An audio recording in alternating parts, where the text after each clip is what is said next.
jurídico, a los estudiosos de la liturgia mozárabe, a los que estudian los manuscritos visigóticos y a la historia de Silos. Es decir, de ahí se han publicado de Silos, bueno, pues Fergotén y los maestros que han trabajado sobre Silos, que han sido buenos, ¿no? También han trabajado sobre ello. Bueno, uno de los problemas que tenemos pendiente, y que yo creo que en parte se va a resolver, hoy lo vamos a resolver, si ustedes se ponen de acuerdo conmigo, es lo de la datación, Sobre 20 personas han opinado sobre el manuscrito, de qué fecha es el manuscrito. Muchos de ellos ni siquiera han visto el manuscrito, sino que toman referencia de autores anteriores y lo vienen a dar. Pero en conjunto, prácticamente, todo el mundo lo data en el siglo XI. Ahora mismo hay un grupo que lo lleva a fin del siglo XI y hay otros que lo hacen a mediados del siglo XI. El único que se escapa de todo esto ha sido el gran maestro don Ramón Menéndez Pidal, que no sabemos por qué le dio un avenate y decidió que era del año 980 o poco así. Nadie lo cree ahora, ¿no? Y él cita que dos personas le orientaron sobre la cronología que tenía el manuscrito, y uno era Gómez Moreno, que decía que la escritura no se parece a las de Silo, las miniaturas sí se parecen a la de Silo, y hablaban del emilianense, el códice conciliar, decía, y eso se parece mucho, se parece mucho a ello. Y dice que el tipo de escritura se parece y mucho a la de Florencio de Berlanga, el príncipe de los calígrafos españoles, y eso es una aberración, no se parece, la mano que hace el penitencial no se parece en absoluto a la mano de Florencio. Florencio es un artista, parece que está escribiendo a máquina, es una perfección y tal. Bueno, el segundo fue Zacarías García Villada, que en el manual, tiene un manual de paleografía española publicado el año 23, lo dice que es del siglo XI, pero después cambió de opinión y le mandó una nota, así lo dice don Ramón Menéndez Pidal, por las cuales, indicándole una serie de elementos del códice que permitían llevarlo hasta el siglo X. Y esto es típico del siglo X. Dice que es propio del siglo X la M con la patita última saliendo a la derecha y para arriba. Esto es típico del XI. Los astiles con una rayita arriba, pues esto es típico del XI. Le dio una serie de datos que encajan bien con un manuscrito del siglo XI y no con un manuscrito del siglo X. Y habla la palabra vasallos, que esto de vasallos es la única glosa que no es original en el manuscrito, es una glosa añadida después, es la única que hay escrita por una mano después. Bueno, con los datos de este hombre, él concluyó, dice, por tanto, concluyo que es del siglo X, poco después de la glosa semilionense que ya la acababa de explicar. Esta datación se mantiene todavía en muchos sectores, sobre todo en filólogos que hacen manuales y cosas así. Cuando llega a eso, pues atienden a la autoridad del maestro, porque, bueno, hombre, ha tenido esa datación, sobre todo en lo que respecta a las emilianenses, ha tenido una importancia realmente importante, claro, porque en Rioja se ha entendido como palabra de Dios. Ellos no tienen por qué dudar. Si el maestro de los filólogos españoles le dice que las glosas emilianenses son del siglo X, del año 960, y que es el primer texto importante que hay sobre el castellano, pues se lo creen. Y claro, y lo tienen como algo consustancial con Rioja. No se le puede hacer crítica por ello. Cuando se crea la universidad, se dice que una de sus misiones es estudiar las glosas y el origen del castellano. En el Estatuto de Autonomía hablan de las glosas y que la importancia de que allí nació el castellano, y esto, claro. Y ahora andamos con una situación un poco violenta con algunos sectores.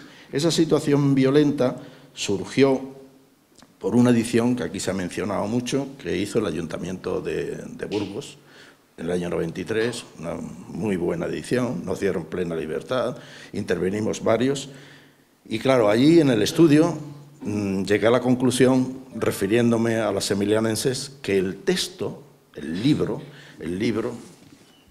este es el códice, Las letras de base, esas son del 9 o del 10 principio, y es una letra que llamamos pirenaica, es una de ahí, del norte, de pirenaica, pero las glosas son del siglo XI, pero con toda seguridad. Y uno de los elementos que se estudió muchos factores. Esa escritura la comparé con los notarios navarro-aragoneses, de nombres conocidos, el Sancho, el Galindo y tal y que cual, comparé esa escritura con esos notarios de la segunda mitad del siglo XI, y es la misma. Es la misma, son lo mismo. Si eso no hay decir, no, es que es una forma. No, pues sí es la misma. Eso es un argumento poderoso. Y también otro es el que tenían abreviaturas carolingias. Las abreviaturas, aquí se produce un cambio de la escritura nuestra visigótica a la escritura carolina o carolingia francesa que traen los monjes de Cluny, que es una letra estupenda, es la que hoy tenemos, ¿no? Es la que tenemos. Pero antes de entrar plenamente sustituyéndose, hay un periodo muy largo, aquí en Burgos hasta el año 1135, se sigue escribiendo en visigótica, hay una primera entrada a base del sistema abreviativo, que son pues una serie de signos, como puede ser el ver, letra sobrepuesta, una P con una O arriba significa pro, una C con una I significa cri, bueno, eso es un sistema francés que lo hemos detectado en los documentos. Nosotros que hemos publicado fondos documentales de la Catedral de León, de Sahagún y tal, cuando cogíamos documentos de ese tipo, indicábamos si había influjo carolino o no. Pues estábamos pensando en esto, estábamos pensando en que hay que dar información que puedan servir para el futuro. Y en los muchos volúmenes que hemos hecho siempre lo hemos indicado. Bueno, y una de las rasgos más evidentes era la aparición del vel visigótico, del vel carolino, una L partida que significa vel, Bueno, dicho esto, que nos llevaba a fines del siglo XI, que lo han ido admitiendo Díaz y lo han metido Vivancos, y bueno, esto se entró, dijo, oiga, esto no es del X, esto es del siglo XI con toda seguridad, tirando a fines del siglo XI, al menos yo así lo decía. A ver si... Bueno, otra cosa del influjo carolino que se hizo en la publicación fue que no hay dos glosas, una glosa emilianense y otra glosa silense, sino que es la misma glosa. Es exactamente igual, las palabras se repiten, el sistema se repite. Uno está en un original, como es este libro que tenemos ahí, y el otro es el que estamos estudiando aquí. Ahí lo tenemos. Y aquí está el vel, el vel separare, aquí a la derecha, yo esto lo manejo muy mal. Bueno, aquí el separare, ahí está la L. Separare, esa L con su rabito, un rabito cruzándolo y dos puntos, separare o la iscare. Bien, pues esto provocó una reacción, como era de esperar, en sectores riojanos. Sí. A mí me prohibieron la entrada, por lo menos allí, pues yo tenía buenos amigos. Bueno, y casi me prohibieron la entrada en Burgos, porque cuando le dije que las glosas eran igual que las otras y que posiblemente venían de tal, el responsable del Ayuntamiento de Burgos, persona encantadora por otra parte, me dijo, José Manuel, si sabemos que vas a escribir eso, no te damos el... Bueno, entonces se encargaron de dar respuesta a ello en un artículo documentado, se informaron, escribieron y tal, los hermanos García Turza. Sí. Yo había dicho que esa abreviatura era de origen pirenaico, ultrapirenaico, y para un paleógrafo no hay que decir más, esto lo sabíamos todos los paleógrafos, todos los formados con maestros paleógrafos y que ejercemos, sabemos que esto es así, que esto viene de Europa, que esto no es aquí, porque aquí siempre la abreviatura es la U con la L, absoluto, reconocido, lo mismo que en el sur de Italia, exactamente igual, ¿no? Teníamos eso con toda seguridad. Y, bueno, estoy un poco cansado, bueno, el maestro Millares en su manual dice, esto es insular, esto viene de Irlanda. Los maestros, todos los manuales de paleografía incluyen el Bel entre las abreviaturas carolingias, carolinogóticas, en la parte final, ninguno lo pone en la visigótica, diciendo, esto es extraño, esto no ocurre en el mundo visigótico. Y los grandes maestros europeos de paleografía, no voy a hablar de Traube, pero voy a mencionar a Batelli. Miren qué hubiera sido del mundo occidental, gótico, carolino-gótico, sin estas abreviaturas. Estas son abreviaturas, todas son irlandesas, vienen de Irlanda. El com, que se pone para conclude, confirma, con todo eso va al principio, el enim, el s, eso para los códices, el es, el et, la copulativa, el la nota tironiana, estos son irlandeses. Y el bel, ahí está el bel. Y hay muchos más, Bueno. Y entonces, dentro de los argumentos que utilizaron, que para mí no tenía yo por qué explicar que eso era Carolina, los dos hermanos, Claudio, que son amigos míos, son buenos amigos míos, escribieron una reacción, lo publicaron en la revista Brocar, 3 años después de haberlo publicado nosotros en Burgos en el 93, y arguyeron una serie de elementos. Uno de ellos es una pizarra visigoda, la 92, que es... Esta pizarra visigoda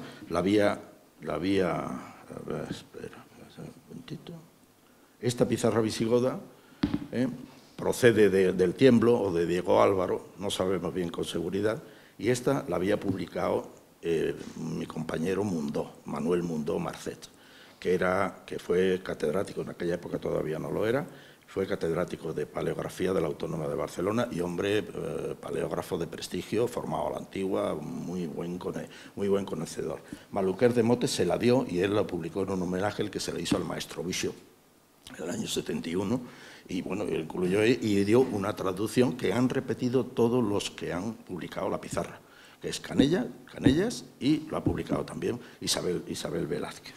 El texto, ahí vamos a ver cómo lo tenemos. Vamos a la siguiente. Este es el texto y ahí viene el bel. Ahora, José Antonio, ahora hablo de ti, no te preocupes, hombre, que no... Bueno, ahí pone Vicari, la segunda línea, pone Vicari, Amarani, y pone ese signo que hay ahí, que el bueno de Mundó... pensó en un principio que podía poner Levite, pero después dice, no, me parece que no, dice, claro, puede ser Bel, pero yo entiendo, él lo publica con una interrogación detrás, pero yo entiendo que yo no he visto nunca un Bel tan temprano en documentación tan antigua. Dice, lo dice, nadie ha dicho nada de estas dudas que tenía el bueno de Mundó cuando dio esa primera, que lo primero que dio fue ponerle una cruz. Después... Isabel Velázquez, que tiene 3 libros, uno publicado, el mejor para mí, publicado sobre las pizarras visigodas, publicado aquí por la institución, por el Instituto Castellano de la Lengua, y digo que es el mejor porque el texto lo va repitiendo de uno a otro, no va a cambiar de un día para otro las lecturas, ¿no? Pero se arriesgó a hacer la traducción de estos textos, que es algo muy complicado de hacer, demasiado complicado, ¿no? Pero dijo... Bueno, yo me comprometí y lo hizo, y la verdad es que con cierta airosa, vamos, yo creo que hay que alabarle el trabajo. Sobre esa lectura de Bel, que era lo que se leía, todo el mundo leía a Marani, Bel, fue José Antonio en el congreso que tuvimos en el Burgo de Osma, el que dijo, eso no es un Bel. Eso es un in, porque hay otras pizarras donde viene el mismo signo y vale por in. O un signo, como una cruz, que es de la Marani, pusiera ahí su cruz y tal y cual. Bueno, como no está por el contexto y tal, lo del signo se pasó a un segundo plano, pero evidentemente argumento que esto es un in, esto no es un bel. Isabel Velázquez, en una reunión que tuvieron ellos, más pequeña, fue un pequeño, pero que publicaron un librito, llega a reconocerlo. Dice, bueno, puede que Fernández Flores tenga razón de que ahí hay un in y no un bel. Pero la transcripción sigue poniendo bel, sigue teniendo bel. Bueno, esto se puede enriquecer más. Primer enriquecimiento, primer enfoque. Que esto falta un poco cuando la gente que había que tener un responsable con la metodología. Isabel Velázquez reproduce la primera edición del texto en el año 98, todas las letras, todos los alfabetos, los alfabetos, y dice la L, la M, también van poniendo un alfabeto. Y en una edición de las pizarras que publicó publicó Brepols, una editorial muy prestigiosa, publicó los alfabetos de todas las pizarras fechadas. Todas las L's que hay en los dos alfabetos, en todos los alfabetos, y son un montón de ellos, tienen forma de L mayúscula. Una L con una raya aquí. Ahora vamos a ver, una L con una raya aquí. Yo he publicado 10 pizarras, 11 pizarras. 10 pizarras de Mogarraz y de San Martín del Castañar. Todas las L's con mayúscula.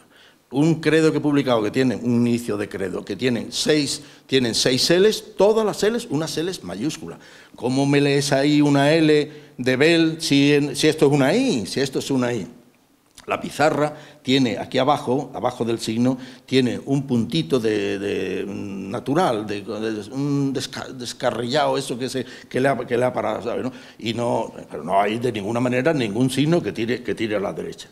Pero es que la propia pizarra lo dice. La propia pizarra. Vamos a ver si esto no... Mira, la segunda línea que hay ahí dice Ranulfus, una F. Pero delante de la F está una L mayúscula. La propia pizarra hace la L con L mayúscula. Luego, ahí dice, no dice Bell, ahí dice im. Ahí dicen im. El argumento de los Turza, de que el Bell era muy antiguamente conocido, hasta en una pizarra visigoda del siglo VII, pues eso se va al garete. Mire, ahí no de ninguna manera. Ustedes por metodología han metido la patita y lo que era una I lo han transformado en una L que de ninguna forma podría ser, porque todas las L visigóticas que no tenemos tienen forma de L mayúscula. Bueno, argumento sutil y que creo que hay que descartar ya de una vez el que el Bell aparece en una pizarra visigoda del siglo VII. Siguieron acumulando los argumentos y arguyeron uno más, un argumento que aparece también en el Códice 46 de la Real Academia de la Historia, que es un códice datado, 964, magnífico ejemplar, es un glosario, una enciclopedia, y vamos a ver si lo tenemos aquí. El Bell no lo voy a poner porque, bueno, no, está editado, lo editaron los hermanos Turza, en facsímil también, un libro gordo, con un estudio bien hecho, un estudio interesante. Y ahí aluden, y llevan razón, de que aparece una abreviatura que es Hortum, y dice Hortum, y ponen al lado Generatum Bell con una rayita, ¿sí? Natum. ¿Qué pasa? Este es un códice centroeuropeo, es un códice alemán, escrito en Carolina, que viene a Castilla, que viene a Rioja y que se conserva allí y que genera otros glosarios, porque ese se copia. Tiene 3 formas de abreviar el Bell. Una U nada más con una raya arriba, que esta es la forma antigua de abreviar Bell. La más antigua que hay, datada cronológicamente de los manuscritos, es una U con una rayita arriba. El otro es la UL, que es propia, la típica de España y la típica del sur de la Beneventana, del sur de Italia, y la otra es esta, la irlandesa, una L partida, que esa viene de Irlanda. Y él no tendría tanta importancia que en un códice carolino el copista copiara algo que tenía delante y se le fuera un Bell dentro de 20.000 líneas, tiene 20.000 líneas de entrada, ¿no? Y, oiga, mira, se me ha ido un Bell, últimamente, después, en otro trabajo que ha hecho sobre las glosas del albeldense, han buscado, ya García Turza, uno más, que es sobre la voz Siquem, que es un término bíblico, que dice ex sicima nunc Neapolis vel civitatis Samaritanorum. Y dice, ahí hay otra L. Lo he repasado 3 veces y no hay una L, hay una U y una L. No hay una... Hombre, yo creo, no se lo va a engañar, publica el fanzine. Aquí ha habido un traspapeleo, debe estar en otro sitio, pero claro, yo no he tenido voluntad de pasarme 20.000 fichitas en línea hasta conseguir a ver dónde se había equivocado. Pero en cualquier caso, que en un códice aparezcan 2 solos Bell, quiere decir que es algo que no tiene, eso no se usa. Es decir, no podían haber utilizado otros. Bueno, pues este es el famoso. Después publicó un libro que son las glosas. Colega, amigo, José Antonio le dio la pista, le dijo, el albeldense tiene porque él conoce muy bien el albeldense, lo ha publicado y lo ha estudiado, ¿no? Dice, tiene muchísimas glosas. Y digo, bueno, y publicó un libro con 140 glosas del albeldense. Y entonces, ay de mí, el albeldense está fechado, 974, 976. Es decir, que alrededor de la fecha 960 que le daba don Ramón Menéndez Pidal a las glosas emilianenses, pues ya había otros ejemplos más. Oye, aburridos está. Sí, se está escribiendo también en Rioja, se está escribiendo el Bell, ¿no? Y bueno, pues bueno, éxito, hemos encontrado. Hay un grupito de cazadores de Bell, está Vivancos y estoy yo buscando los Bell, y yo he tenido mucho éxito últimamente, ahora os lo cuento, ¿eh? Sí. Y entonces dice, y además le va a tener, que lo voy a leer un textito suyo para que nadie pretenda ignorancia, dice, pues yo me he encontrado uno que es este, que es uno que es este, Litten Bell Rixa, ahí está la L, oiga. Esa L no es como la L del ítem que va adelante. Esa L no tiene el color que tiene la otra tinta. Esa L termina en un ángulo en la parte de abajo, mientras que la otra está mucho más curvada. En la parte de arriba, el adorno que lleva la L en la parte de arriba es una lineta nada más. Y el otro lleva ahí un pico. Esa L no se parece a esa otra. No está, además no sigue la línea, está mucho más bajo de la línea. Esa L se ha añadido en tiempo posterior. Escribió Litten Rixa y pensó un corrector posterior y dijo, si dejo Litten Rixa se van a creer que es una sola palabra, ¿no? Bueno, le pongo un Bell, que significa Litten, lo mismo, el Rixa es la pelea. Esa es una mano, esa es una L posterior. Bueno, ¿de cuándo es esa L? Pues puede ser inmediata, ya no, esto está en el propio siglo X al poco, no hombre, no. Si eso lo ha escrito... Eso está escrito por alguien que ha glosado también, que ha metido otras glosas en el manuscrito. Me vi todas las glosas y ven aquí una relación de glosas. A ver, escape primero. Escape, ya me he escapado. Ahí va. Mirad la L, que es la misma L, Yugulabit, otros tiempos, otras cosas, pero es la misma L, su rayita y el ángulo aquí abajo. La glosa 103, el balde 1, la pluma un poquitín más gorda porque lo hace en otro tiempo, pero es el mismo, su rayita y su punto aquí abajo. Y el placet, y el placat, lo mismo. Es decir, esta mano es la que ha escrito la L. Y esta mano se corresponde con un glosador del siglo XI, que ellos dicen, aparecen en una serie de palabras, por ejemplo, con una G, congregavi, con una G, Carolina, perfecta, Carolina, ¿no? Son una ST que hace así, una S con un, que esto es carolino, esto no es visigótico, ¿no? Y esta, él mismo dice, esto es el escriba que actúa en el sector cuarto, y este, por los rasgos que tiene, por tal y cual, hay que situarlo en el último cuarto del siglo XI. El último cuarto del siglo XI fue cuando se añadió el Bell al texto. Esto no es un texto del año 972, 974, 974, 76. Es una mala interpretación, pero amigo, ya tengo otro ejemplo más a aportar. Bueno, da otros, esto les voy a dar un poquitín menos. Bueno, este es La Moralia in Yo, este es un libro también espléndido, tiene pocas glosas, pero es un libro espléndido. Este es Real Academia de la Historia. Todos estos libros están en red, metidas por la Real Academia de la Historia, se pueden consultar los originales, ¿no? Y ahí aparece una palabra, es del siglo X, esa palabra, este códice es del siglo X, pero las glosas son muy posteriores, ¿no? Son del siglo XI, todo el mundo, Millares, Vivancos, todo el mundo habla son del siglo XI. Pone cetus vel comitatus, una congregatio, dice cetus vel congregatio. Y las glosas, digo, son del siglo XI. Pero bueno, había que acumular. A mí, que sea del siglo XI, no me importa nada en absoluto. Luego ahora vemos un pequeño resumen. Y de Vivancos, de los trabajos de Vivancos, las glosas, y de uno que dedicó al 30.055, que procede de Cardeña, y que glosa solo el manuscrito, una regla de San Benito, que tanto interesa a los monjes benedictinos, claro. Pues él, García Turza, Claudio, cogió otro. Y coge uno, en este que es un esmaragdo, el esmaragdo de Silo, no, el Moralia en yo, vamos a pasarlo. Ven que son dos manos, esto está estudiado por Vivancos, bien, Vivancos es un científico de categoría, y fiable, y trabajador, y tal. Bueno, pues este tiene un affectione vel dilectione, una sola glosa, una sola con vel. Después viene y en este quiere que lo miren bien, vean que lo miren bien, este es un códice, la fotografía la he sacado está en Londres, el 851. Esta mano es una mano muy próxima a la del penitencial.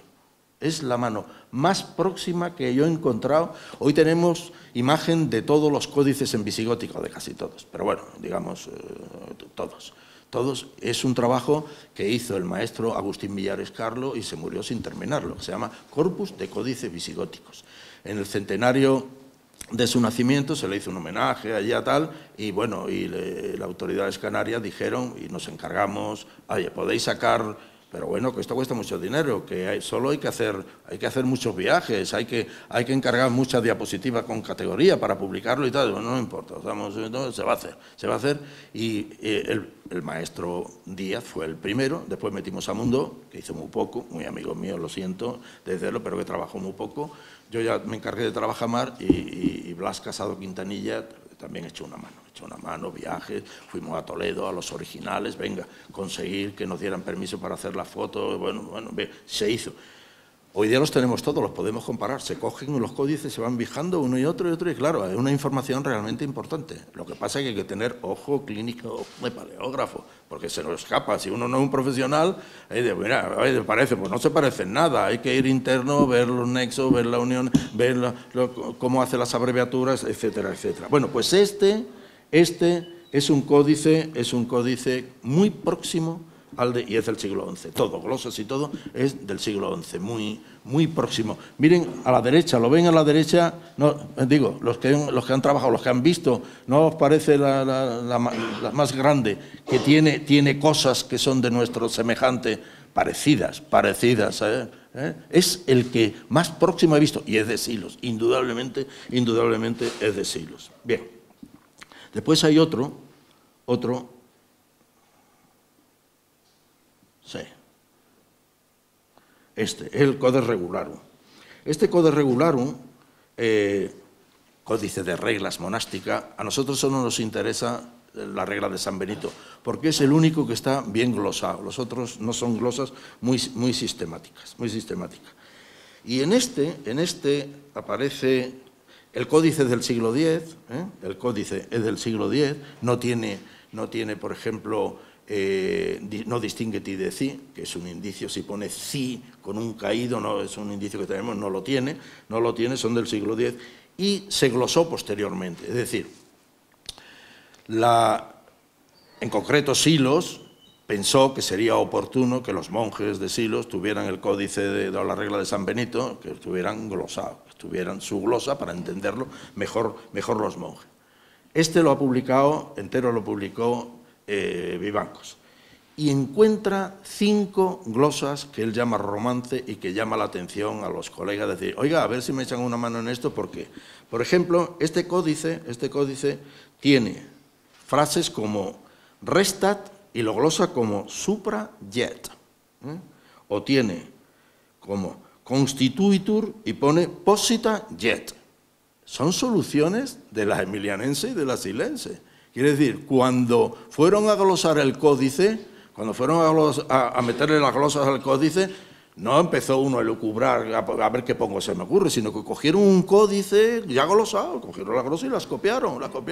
Y ha coincidido que este sea pariente, no digo que hermano, porque no lo es, pero es pariente, primo hermano, lejano, pero es de nuestros silenses y emilianenses, ¿eh? Tiene soluciones, y hay otras más, pero estas son típicas de dicho, pero si esto es lo que tenemos. O sea, que este es otro que solo hay una glosa, una sílaba glosa.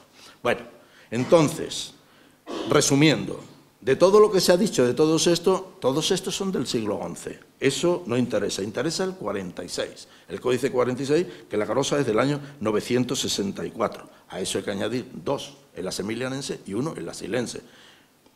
Comparado, una docena de Bell, salvo el 46, que es del 10, comparado con las veces, los miles de veces, no digo millones porque puede ser exagerado, pero miles de veces que se escribe Bell, esto no significa absolutamente nada. Cuando esto aparece es una novedad, ¿eh? La gente lo toma como tal novedad. Segundo, todos aparecen en glosas. No hay ningún texto literario donde aparezca. Es del mundo glosístico de donde viene esto, que además viene muy bien, un palito, Bell y tal y igual. Claro. Bueno. Opiniones paleográficas. Bueno, pues los paleógrafos, los que no son paleógrafos, han querido enmendarnos la plana a los paleógrafos y nos han dicho que nos dediquemos a estudiar el Bell.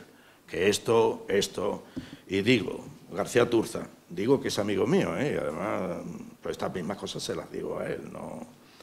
Dice, el nuevo testimonio del albeldense, conocida la fecha inequívoca de su transcripción, 974-976, y el lugar exacto de su copia, el monasterio de San Martín de Albelda, lo cual es verdad, invita particularmente a replantearse y a debatir con más profundidad su atribución de fuerzas foráneas carolinas a los signos como este, máxime si se tiene en cuenta, insisto, el papel decisorio que se ha atribuido recientemente a tal abreviatura, Bell, en la datación más tardía, entre 1070-74 y fines del siglo XI, tanto de las glosas emilianenses como de las silenses.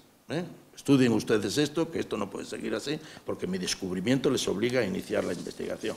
Y Isabel, que bueno, que de Carolina estas cosas, pues, no, porque ella se dedicaba a otra cosa, no es crítica, ¿no?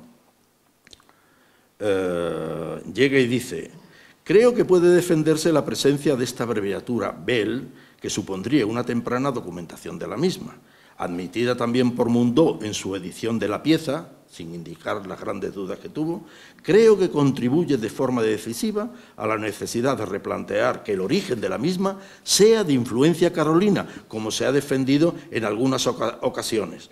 Ruy Asencio, 93, Díaz y Vivancos. El testimonio de la pizarra, junto a otros más tardíos de manuscritos silenses y emilianenses en varias glosas, incluida las 70 del Vigilano, recientemente estudiada por García Turza, aboga por el origen peninsular de esta abreviatura, en absoluto carolino. Esto lo sabemos desde el año 1915, que es irlandés. Están atrasados en la bibliografía, o es tan antigua que...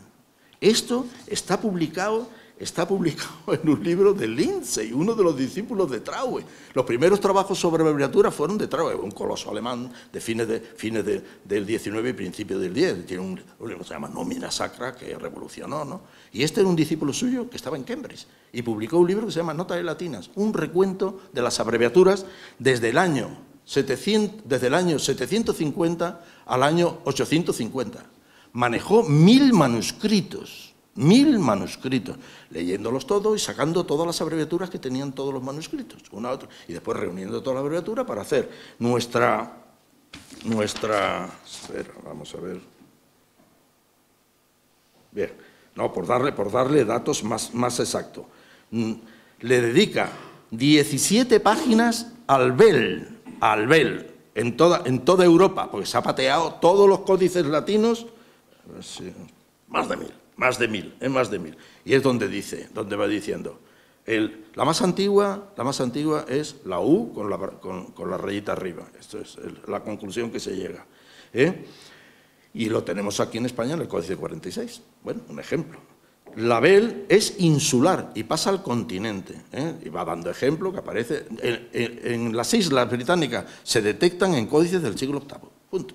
Y ya en el siglo IX se empiezan a detectar en códices continentales, y va recorriendo Alemania, Francia, el norte de Italia, y después el Bel es visigótica y es beneventana, pero el Bel también se expande por Europa, y hay códices que tienen el Bel carolino y tienen el Bel visigótico. Claro, España fue lumbrera para el mundo europeo, San Isidoro y tal, era algo, y nuestros códices y nuestra forma de tratarlo se transmiten, ¿no? Y bueno, por tanto también lo entiende. Claro. Segundo, por si alguien piensa que aquello es muy tardío, dejarlo en el 750, tiene una discipulación suya que se llama Doris Behn, que siguió su trabajo, dice, un suplemento al trabajo de las notas latinas de Lindsay, donde vuelve a llevar la documentación hasta el año 1050. No maneja ya tantos códices porque hubiera sido humano, ¿no? Pero bueno, con los mismos resultados, el mismo resultado. El Bel a la Carolina es propio de Inglaterra y de algunos códices, aparece en Corbí y aparece de algunos centros, pero no es una cosa de España. Bueno, pues la gente podía leer los libros del año 1915, nos hubiéramos ahorrado toda esta disquisición que hemos gastado aquí. Bien, pero yo digo, José Antonio y Vivancos confiesan que ellos no lo han encontrado nunca al Bel en ningún documento. En ninguno. Yo sí. Yo lo he encontrado en un, no sé. Y no lo publiqué. Es una nota, digo, no, eso me lo reservo porque, sí, mea culpa, mala, no, actitud anticientífica, pero mea culpa. Digo, no, porque van a aparecer por ahí, inmediatamente van a explotarlo y otro Bel, otro ya. No, y esta vez el Bel lo he cazado yo. Y aparece en un documento del monasterio de Slonza, en el año 954, que lo hemos publicado Irene y yo. Hicimos una edición para José María Fernández Catón, la colección Fuente de Estudios de Historia Leonesa. Y aparece en una... Ahora mismo lo enseño, hombre, para que vean que no es mentira. Mira, ahí pone... Está al final del documento y dice, bueno, y esta propiedad que yo te regalo es un regalo que le hace, una donación que le hace al monasterio, sale de mi poder y yo te la... Y Yuta puede hacer de ella lo que quiera, la puede hacer, deshacer y tal. Y es el termo, Ita uta podierno die, y después pone facere, Bel, es facere, una palabra que no existe, pero que se la inventa.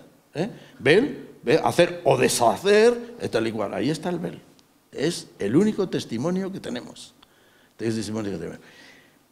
Este monasterio era un monasterio que tenía muy buena biblioteca, que se cargó Almanzor, fue uno de los que capturó a Almanzor y lo destruyó. Tenemos testimonio que destruyó a Almanzor, lo cogió por sorpresa y se escaparon.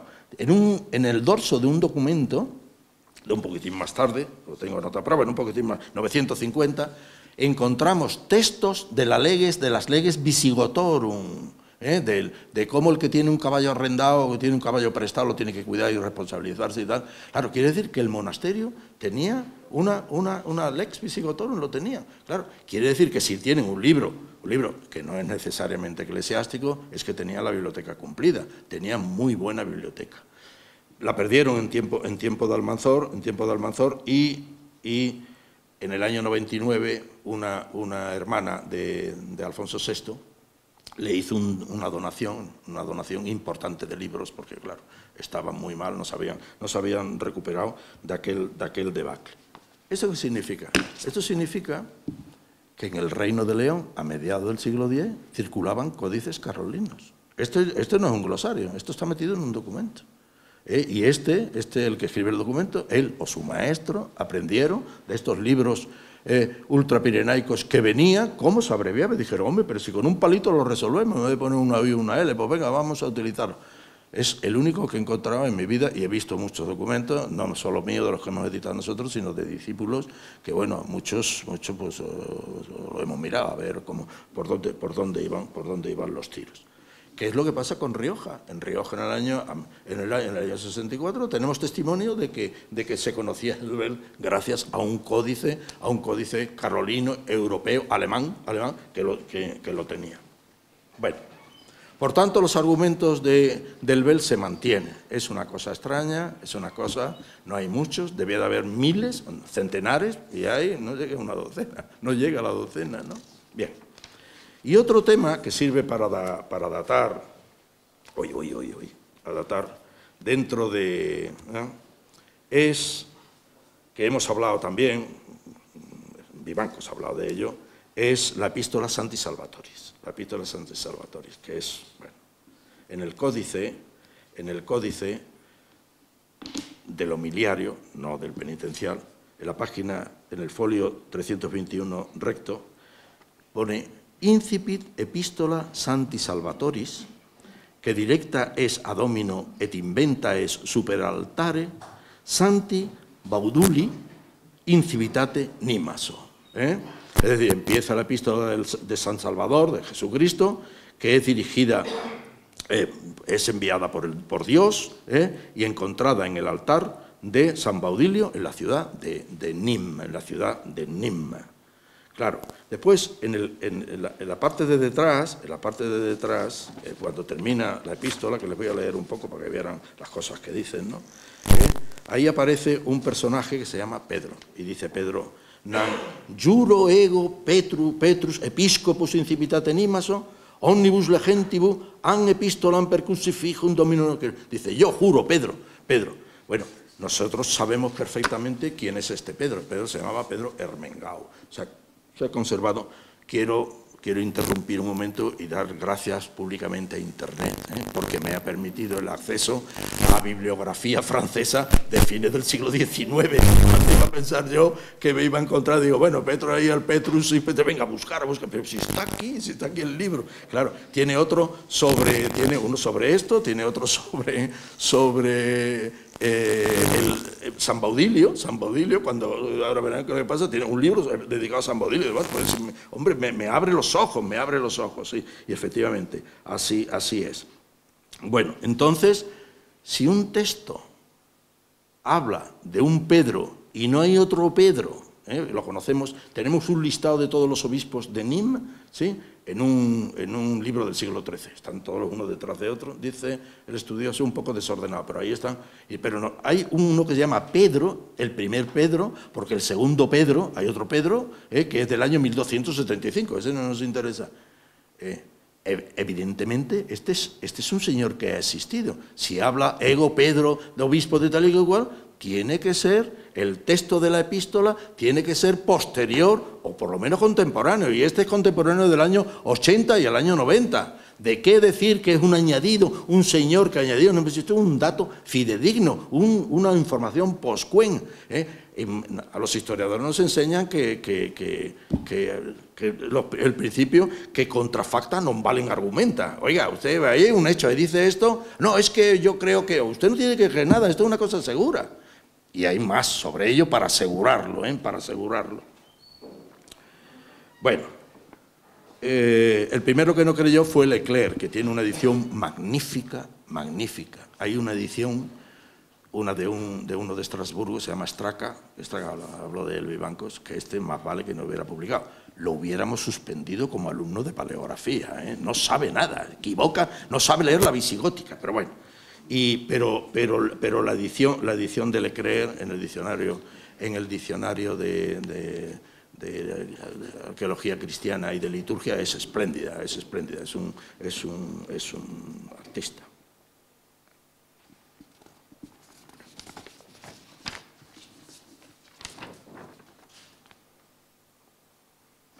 Yo creo que íbamos por aquí. Bueno.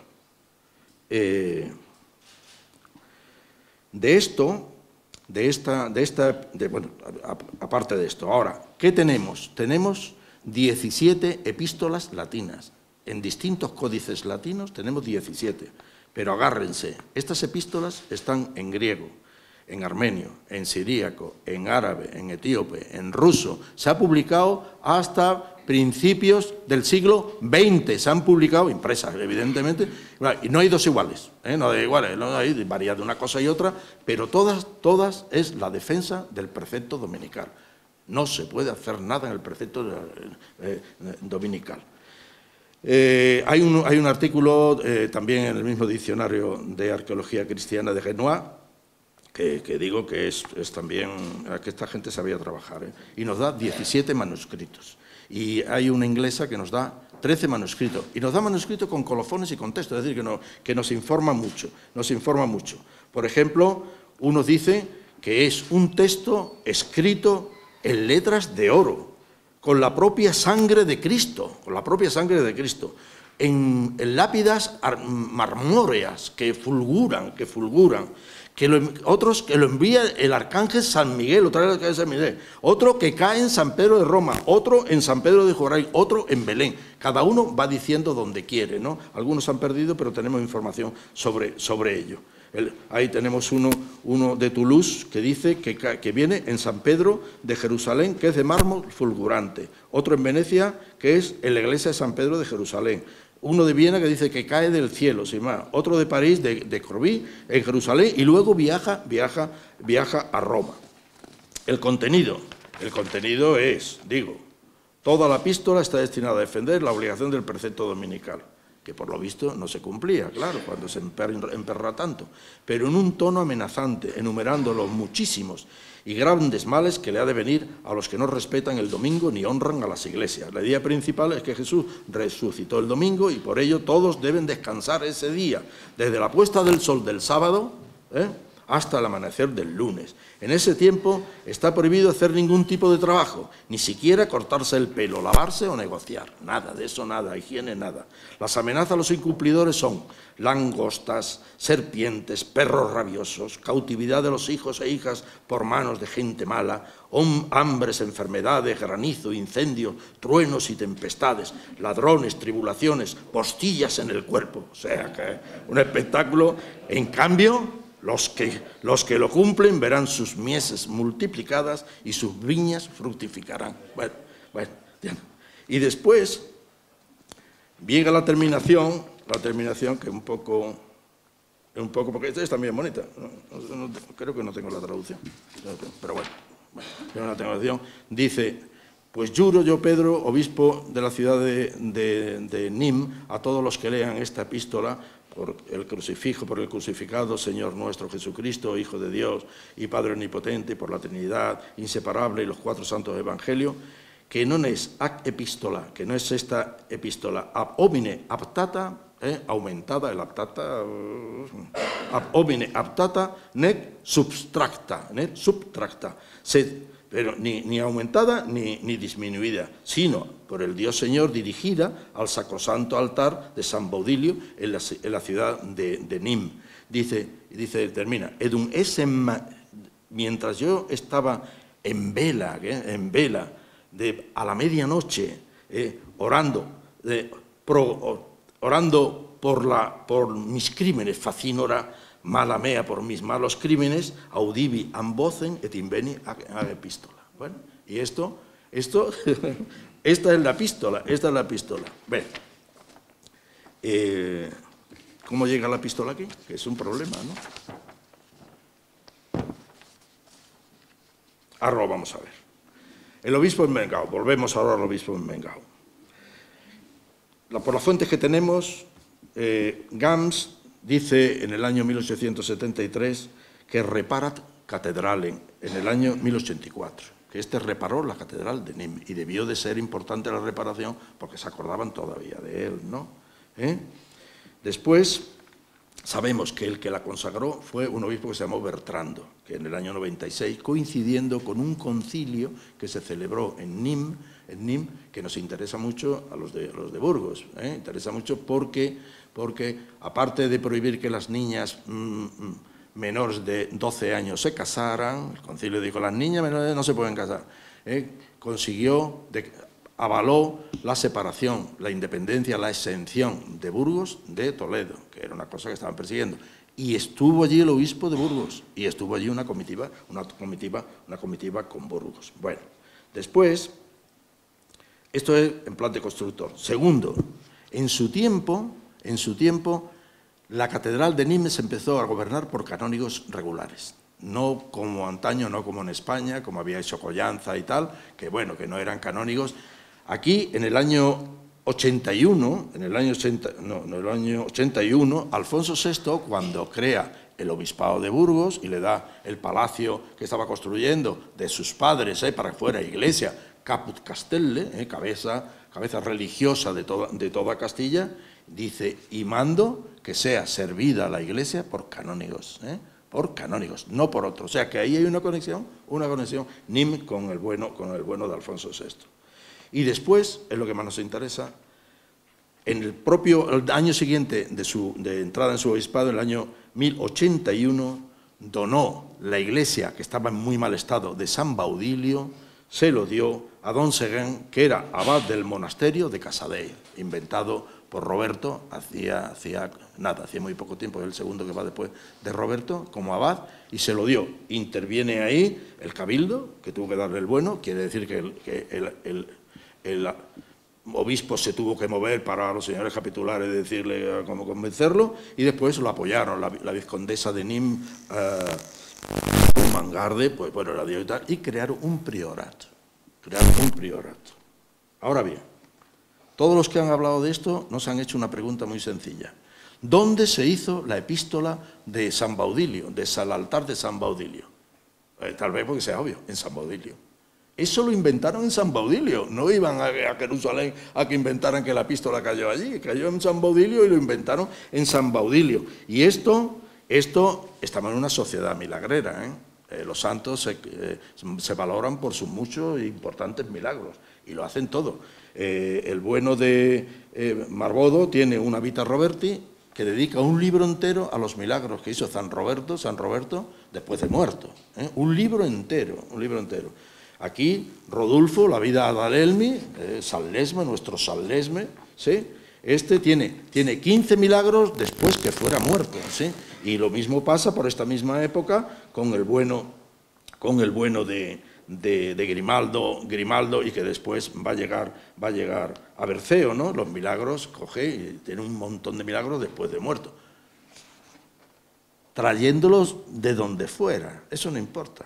En concreto hay 2 milagros, lo ha dicho Vivancos, con lo cual yo ya no me meto con la Santa Madre Iglesia, y menos con Silo, que dice que hay 2 milagros, uno de unos romeros que llegaron desnudos, pues lo habían robado, lo habían desnudado unos ladrones y tal, y llegan a Silos y el abad los recibe, le da de comer y tal, y cuando les va a dar la ropa para ellos, el abad sabía que los querían engañar y que estaba en una iglesia de San Pedro, lo han puesto en el lateral de la iglesia de San Pedro, debajo de tal y que igual, mandó a uno para que lo recogiera, y lo trae, y cuando se van a ir les da la ropa que se habían llevado, y eso es muy gracioso. Berceo cuando dice, no es aquella mi capiella,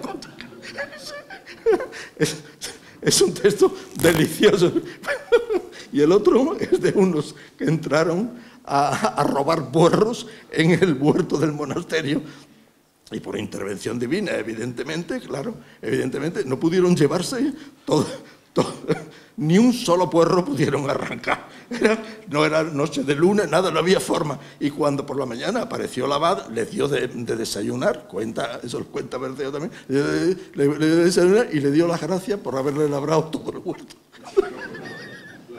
Gracias por haberlo. Bueno, pues estos 2 y otros más, están sacados de los diálogos de San Gregorio Magno. O sea, que eran cosas que trae este milagro que es muy importante, adjudicado. Bueno, entonces yo pienso que que es única, es la única que se conserva, esta epístola, la epístola solo que se conserva en España, pudo entrar a través del obispo cuando estuvo allí en el 96, o de los clérigos que fueron, no lo sabemos, pero mucho más sensato es pensar que fue una comunicación entre prioratos de Chassedieu, se comunicaban, se trasladaban, viajaban de un sitio. El propio Lesmes vino aquí llamado por doña Constanza, la infanta, la mujer del rey, ¿no? Vino aquí, claro, y bueno, para peregrinos, atender a pobres y peregrinos, ¿no? Bueno, y lo trajeron aquí. Bueno, es muy probable que viniera algún monje francés que trajera esta información, y estando en este caso alguien de Silos o alguien de Burgos se dio cuenta de que había ahí un texto que era, si no era totalmente litúrgico, pero sí era un texto importante, y que en ese momento se estaba copiando el homiliario, y dijo, esto hay que meterlo aquí, y lo metieron, lo fueron allí.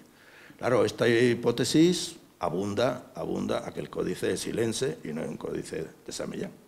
El original, el exemplar, que sirve de modelo, evidentemente sí, vamos, no hay por qué negarlo, esto está claro que es riojano, pero la ejecución de esto tiende, por el 51, el 851, que era una mano muy próxima y tal, y que es Silense, a que el texto se copió en Silos o se copió en Burgos, o sea, encargaron a alguien, hay dos manos ahí de los miniadores, de los iluminadores, ¿no?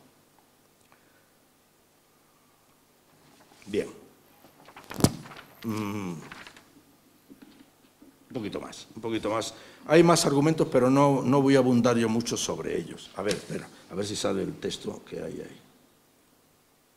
Bueno, esto es incipit epistola Santi Salvatoris, qui directa es a Domino, et inventa es super altare Santi Baudili, individuale, amen dico vobis, qui amisi super populum brucos, locustas, a las langostas y tal. Bueno, esto es la epístola.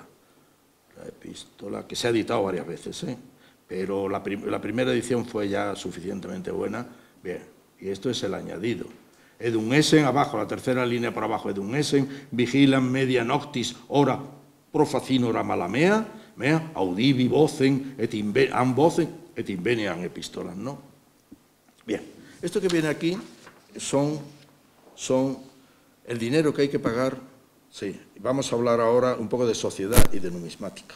Sí, porque en esto hay un editor que ha editado todos los penitenciales, su penitencialia Hispanie, lo ha hecho bien, no hay ningún problema, que es Betzler, que ya hizo un artículo que publicó la revista de Filología Española, y él se agarraba a los elementos numismáticos.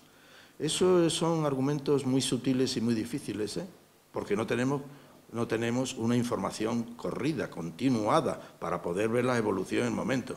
Y hay poca gente que sepa de esto. Yo pienso que Chema, José María de Francisco, que es un profesor titular de Madrid, que puede aportar, y se lo voy a pedir, oye, echa mano en esto, a ver por dónde pueden ir los tiros. Llegaba a verle, lo gordo es que creía que esta nomenclatura, estos cambios que se producen aquí, un sueldo de oro con los sueldos, con los argenteos de cuántos son y tal y cual, esto procedía del mundo musulmán, el español. El español decía, bueno, y era, bueno, porque da una serie de datos, en Zaragoza en el año 73, un dinar, una moneda de oro, valía 8 argentos, que esto era, quiero decir, bueno, no sé, en la época del califato eran 17, lo que valía. Por una moneda de oro te daban 17 monedas de plata, ¿no? Pero bueno. Y en Toledo, en el año 80, daban, por una moneda de oro, daban 10 monedas de plata. Y él llega a arguir y a decir que es 1060. Digo, 1060, 1065. Bueno, y todo lo relaciona con Castilla, Castilla-León. Cuando habla aquí imperator, es lo que tiene que pagar un emperador. Si un día no hace penitencia, si no hace ayuno un día, el imperator paga un sueldo de oro, una moneda importante, ¿no? Y después los otros son cuaresma, los 40 días. 40 días, pues da 4. Y va multiplicando uno por los 40, uno por lo que vale el 40. Claro, pero fíjense la sociedad teórica de Castilla, que refleja imperator, princeps. Aquí no se llaman princeps. Hay reyes que dicen princeps y tal, pero aquí se llaman reyes, los reyes, ¿no? Comes, mirate una palabra muy interesante. Esa es una palabra que aparece solo en documentación aragonesa y navarra. Y la primera vez que aparece es en torno al año 1060. Y el amirate es el agente ejecutivo del señor o del obispo. ¿Sí? Y tenemos, de eso ha estudiado también Martín Duque, ha estudiado también Lacarra, y han aportado textos que te dicen y tal, sabemos el personaje. Pero claro, el amirate siguen apareciendo hasta 1130, 1140, los tengo recogidos todos. Claro, es una palabra aragonesa, no aparece nunca en Castilla. Esto no tiene que ver nada en Castilla. Esto se ha metido ahí cuando el penitencial estuvo navegando por Navarra o por Aragón, evidentemente, ¿no? Después, ecuestres, ¿Quién en Castilla, cuándo se le llama a un milite, a un soldado a caballo, se llama cavalarius, cabero, pero nunca ecuestres? A los agrícolas, a los labriegos, operatus rurium. A los mercaderes, que se dice mercater en la documentación, la denominación normal, dice mercenarius. Bueno, esto no responde a la estructura social del Reino de Castilla. Luego, toda elucubración que se haga sobre que si esto está el emperador, que es Alfonso VI, que es Fernando I, esto no sirve absolutamente para nada. Está absolutamente desembocado. Y después las monedas. Aquí no hay óbolo. El óbolo no existe en la moneda. En nuestra documentación de León no aparece nunca. Ni la cuarta, ni la sélicua, ni la arroba como moneda. La arroba sí como peso, pero no como moneda. Quiere decir, esto es un sistema monetario que no viene a Castilla y que hay que localizar en otro sitio. Yo pienso que puede ser el norte o que lo han traído de Europa y que se ha ido transmitiendo y que se ha llegado ahí. Bueno, esperemos que de Francisco nos lo haga. Y por último, geografía. Vamos a ver la geografía. Yo tengo 3 millas más, pero bueno, yo creo que es una cosa ya prudente dar el cierre. Bien. De entrada, yo opino lo que opina Vivancos. Vivancos, en su glosa y en su escritorio, dice paladinamente: con los medios que tenemos a nuestro alcance, no podemos con seguridad atribuir la confección del códice a Silos o a San Millán de la Cogolla. Punto. De acuerdo, eso estamos de acuerdo. Y otra cosa que la que estamos de acuerdo, el ejemplar que se copia procede de San Millán. Eso también está de acuerdo, por pintura y tal y que igual. Ahora, la mano A no aparece en los fondos de San Millán ni en los de Silos. No hay ningún códice escrito por la mano A, que hubiera sido definitivo. Encontrar una mano de esto lo tenemos. Bien.